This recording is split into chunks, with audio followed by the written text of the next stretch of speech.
markii ugu horeysay saraakiil iyo askar Turkiyaan ah ayaa ka qayb gali doona dagaalka ka dhanka al-shabaab ee ka soconaya guud ahaan gobolada dalka Soomaaliya. Salaasar qaab dhismeedka ciidamada Gorgor wax badan ayaa laga bedelay muuqaalkan ayaan idinku soo koobi doonaa.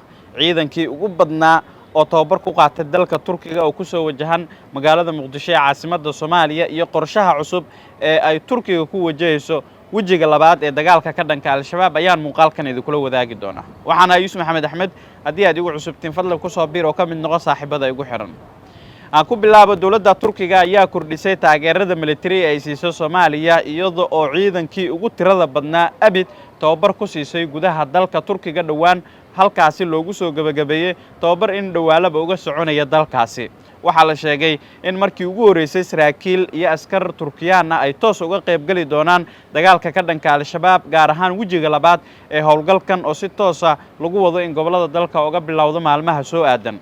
waxaa la sheegay in dawladda Turkiga ay si lamid ah ay soo kordhisay in ay taageero dhinaca saadka ay siiso ciidanka Gorgor oo si gaar ah ay dawladda Turkiga u tababartay. waxaa kale oo qorshuhu yahay in dawladda Turkiga ay saraakiisha u soo direyso Soomaaliya ay wax badan ka bedelaan qaab dhismeedka ciidanka xoogga dalka Soomaaliya iyadoo oo qaab dhismeedka ciidanka laga dhigayna laga soo miinguuriyay qaabka Turkiga ay u dhisan yihiin.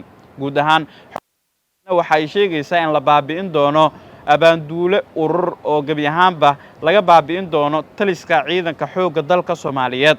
si kastaba dawladda Turkiga ayaa la sheegay in taageeradan ay uga gon leedahay in ay ku sii kordhiso taageerada military ee Soomaaliya ay siinayso. waxaana wararku ay sheegayaan in diyaaradaha fuliya duqeymaha dhinaca cirka ah ee Beqdaar ee laga leeyahay dalka Turkigana dhowr diyaaradood lagu soo kordhiyay iyadoo oo tirada diyaaradaha aysan noo suurtagelin aynu helno.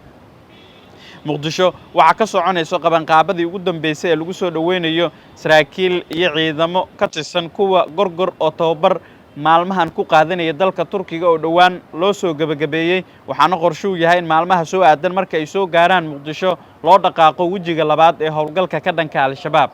madaxweyne Xasan Sheekh Maxamuud ayaa kol hore madaxweynaha dalka Turkiga Rajab Tayyip Erdogan waxa uu u ballan qaaday in taageerada dhinaca militariga Soomaaliya la siinayo la kordhinayo kadib markii dawladaha Soomaaliya iyo silmada Turkiga ay gaareen heshiis dhinaca amniga ku qotoma taas oo keentay in dawladda Turkiga markan soo kordhiso qaab dhismeedka cusub ee ciidanka Gorgor iyo si lamid ah in ay soo kordhiyaan bixinta saadka ciidanka ay isticmaalayaan. dawladda Turkiga waa dawladda koowaad ee ciidanka ugu tirada badan u tababartay Soomaaliya marka loo eego dhinaca dawladaha Soomaaliya ka taageera dib u dhiska ciidanka qalabka sida ee Soomaaliya.